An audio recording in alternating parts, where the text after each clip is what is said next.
నిబంధనలు లేవు, విలువలు లేవు. సాంప్రదాయాలు, శాసనసభ ఔన్నత్యం సంగతి సరే సరి. అన్నీ చంద్రార్పణం.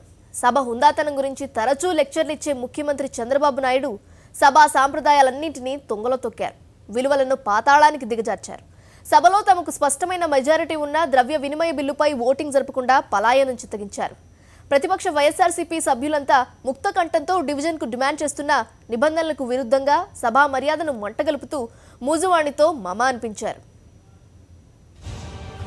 శాసనసభ బడ్జెట్ సమావేశాలలో ముగింపు రోజు కూడా చంద్రబాబు మూజువాణి మంత్రాన్ని పఠించారు.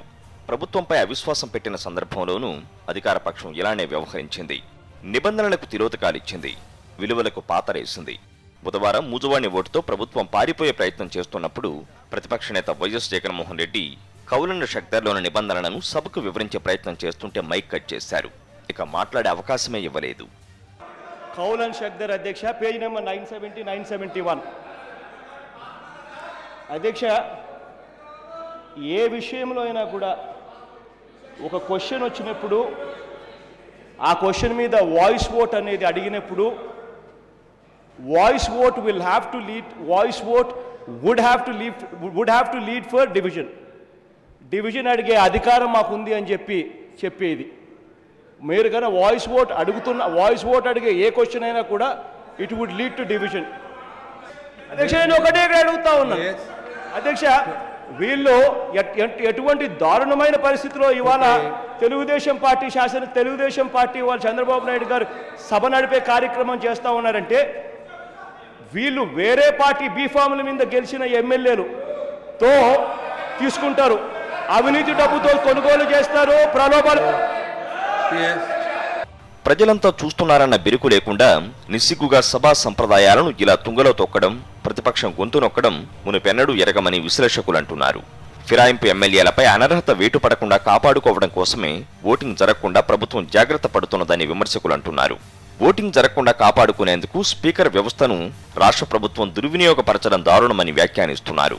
ప్రతిపక్ష నేత సహా సభ్యులంతా పట్టుబట్టినా డివిజన్కు అనుమతించకపోవడం నిబంధనలకు విరుద్ధమే కాదు, అన్యాయం కూడా అని ఒక సీనియర్ పార్లమెంటేరియన్ పేర్కొంటున్నారు.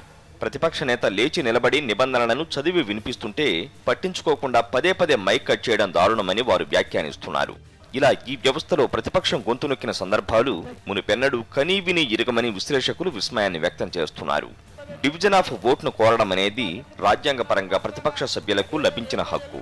అయితే ఓటింగ్ జరిగితే పార్టీ ఫిరాయించిన ఎమ్మెల్యేల సంగతి బయటపడిపోతుంది కాబట్టి వారు అనర్హులైపోతారు. కాబట్టి వారిని కాపాడేందుకే ప్రభుత్వం ఇలా నిస్సిగ్గుగా నిబంధనలకు విరుద్ధంగా వ్యవహరించిందనేది నిర్వివాదాంశమని పరిశీలకులు అంటున్నారు.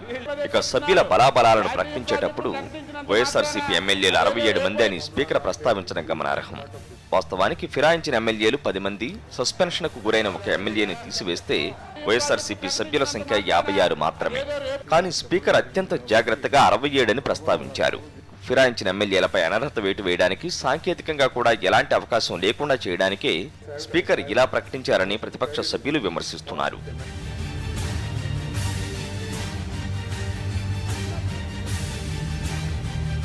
సాధారణంగా ఎమ్మెల్యేలు ఫిరాయిస్తే వారి చేత రాజీనామా చేయించడం, లేదంటే అనర్హత వేటు వేయడం, తిరిగి ప్రజాభిప్రాయం కోరేందుకు ఆ స్థానాల్లో ఎన్నికలకు సిద్ధపడాలి.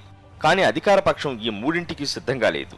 ఫిరాయింపు ఎమ్మెల్యేలను రక్షించుకోవడం కోసమే నిబంధనలకు విరుద్ధంగా ఓటింగును బహిష్కరించారు. హామీలు నెరవేర్చకుండా అవినీతి వ్యవహారాలలో కూరుకుపోయిన చంద్రబాబు ప్రభుత్వం ప్రజల్లో పరువు పోగొట్టుకుందని, అందుకే ఫిరాయించిన ఎమ్మెల్యేలతో రాజీనామాలు చేయించడానికి కానీ అనర్హత వేటు వేయడానికి కానీ చంద్రబాబు వెనకాడుతున్నారని ప్రతిపక్ష వైఎస్ఆర్సీపీ నాయకులు విమర్శిస్తున్నారు. స్పీకర్ డివిజన్కు అంగీకరించకుండా ఏకపక్షంగా వ్యవహరించడంపై న్యాయస్థానాన్ని ఆశ్రయిస్తామని ప్రతిపక్ష నేత వైఎస్ జగన్మోహన్ రెడ్డి పేర్కొన్నారు. ప్రభుత్వం నిబంధనలను కాలరాసి ఫిరాయింపు ఎమ్మెల్యేలను కాపాడుకోవచ్చు, కానీ నైతికంగా ఓటమి పాలైనట్లేనని వైఎస్ఆర్సీపీ నేతలు అంటున్నారు.